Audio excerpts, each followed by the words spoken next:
Say it ain't so. I gotta say no to some stuff. Oh no. Well, hi everybody, and welcome back to Change by Grace with Tara. And we are talking about life in the messy middle. And you know what? Sometimes you have to say no. That is part of the changed framework. It's the letter N. We actually have to let go of some things we currently have to make space and to make room for the new change. Well, I'm glad you're joining me today so we can get into this. So, over the past week, I've had to let go of a few things. So, as you know, I am endeavoring to record one YouTube video per week. And spoiler alert, a girl is a little bit of a perfectionist, a little bit.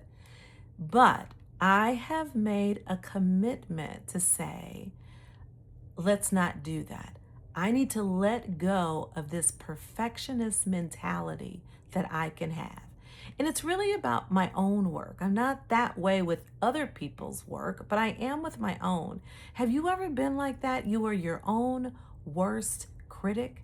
That's me. And so I have decided that I'm only going to record a video once. Well, in my last video, I looked and thought, oh my goodness, my camera angle's not quite right. I'm not looking at the camera as I want to. I need to redo this. I had to let go of the perfectionism.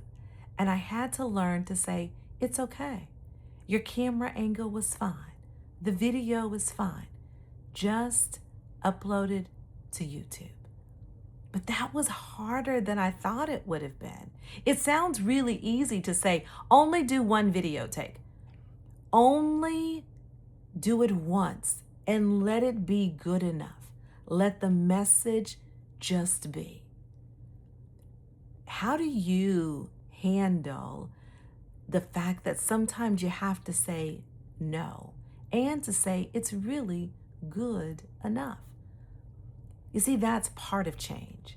And we have to embrace the no in order to allow that new change to have room and space to grow. Initially, we're not going to be good at whatever we are endeavoring to do.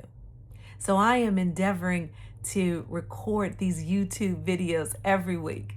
And I've got to admit, sometimes I look at them and I think, it's okay. And I'm learning to embrace the fact that I'm learning and it is what it is. So as you're growing about your change, are there some things that you're learning and you're not as good at it as the old thing that you used to do? And are you learning to let go of being a perfectionist? I know I am. Well, another thing that I had to let go of is the fact that I want to look at all of the numbers and say, oh, how many views did I get? How many people liked it? Oh, no one looked at it yet. It's only been 20 minutes. I must not be that good. Nobody wants to hear the message. I had to learn to let go of allowing the numbers to tell me a story about myself. See, when I looked at those numbers and I didn't see a lot of views or I didn't see that anyone liked it in the first 5 or 10 minutes, the story I told myself was, well, I guess this message isn't that great. I guess I'm not that good. Well, I don't know. Maybe God wants someone else to talk about these things and not me. Do you see how I told myself a lie? Because I didn't see what I thought I should have seen that would have convinced me otherwise. And I have to let go of allowing the numbers or the lack thereof to dictate how I'm seeing myself and what God has given me to do. This is all a normal part of change. So what external metrics are you looking at and maybe determining your value, your worth, or the believability or credibility of your story. You see, God has given us these changes that we want to make. And whether I get lots of likes and clicks, whether you get lots of likes and clicks, it doesn't diminish the fact that God is calling us into something. Our job is to be obedient. Our job is to follow where He's leading and not tell ourselves a story based upon what we believe are the results that we desire. So that's what I'm learning. And that's what I'm needing to let go of. So I'm wondering, what do you need to let go of? So this is my encouragement. The word says that he who began a good work in you will carry it on until the day of completion.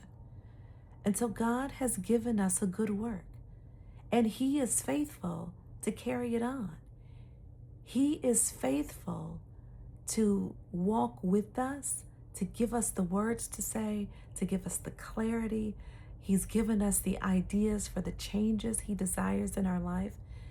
And He's faithful to complete what He started.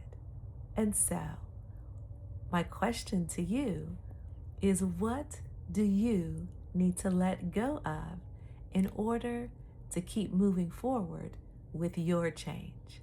All right, that's my lesson for this week. We'll talk again next week.